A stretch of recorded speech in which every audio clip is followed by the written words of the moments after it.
안녕하세요. 손해방지단입니다. 오늘은 이재명 더불어민주당 대표와 관련된 사법 이슈 중 하나인 법인카드 유용 의혹 사건에 대해 손해방지단에서 자세히 다뤄보겠습니다. 정치적 입장을 배제하고 객관적 정보에 기반하여 정리해드립니다. 이 사건은 이재명 대표가 경기도지사로 재직하던 기간인 2018년 7월부터 2021년 10월 사이에 발생한 일입니다. 검찰은 이 대표와 배우자 김혜경 씨가 공무원들과 공모하여 경기도의 예산을 사적으로 사용했다고 판단하고 있습니다. 유용된 금액은 약 1억 653만 원으로 알려져 있습니다.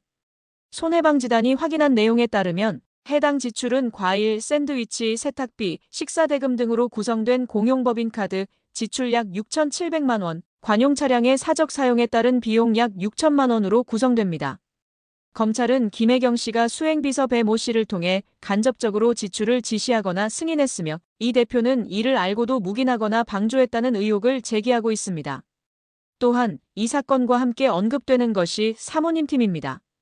이재명 대표가 성남시장 시절부터 함께한 수행비서 배 씨는 경기도청 5급 별정직 공무원으로 채용됐고 배 씨를 중심으로 한 일부 공무원들이 김혜경 씨의 사적인 식사, 세탁, 병원 방문 등을 지원한 것으로 조사됐습니다.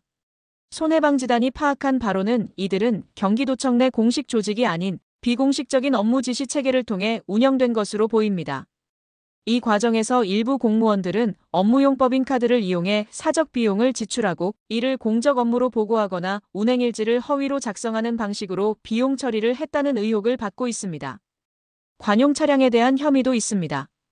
이 대표는 도지사 취임 직후 제네시스 G80 차량을 경기도 예산으로 구입했고 이 차량이 자택 인근에 주차된 채 사적으로 사용된 정황이 드러났습니다.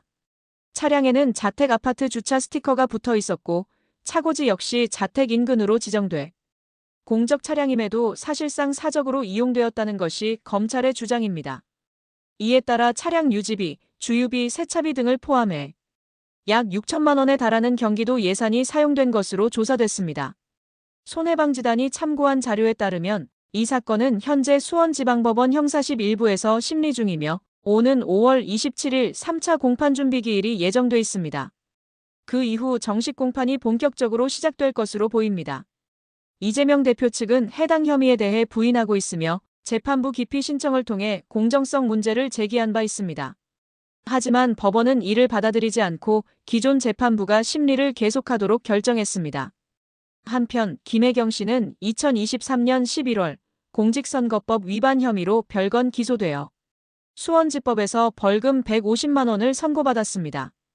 해당 사건은 민주당 인사들에게 식사를 제공한 행위가 쟁점이었고 재판부는 김혜경 씨와 수행비서 배 씨 사이에 묵시적 공모가 있었다고 판단했습니다.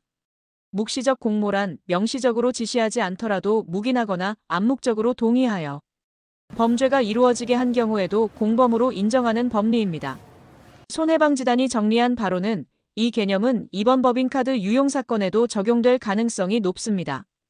특히 김혜경 씨가 1심에서 유죄를 받은 상태이기 때문에 이 대표가 이를 알고 있었는지 여부가 재판의 핵심 쟁점으로 부각될 것으로 보입니다.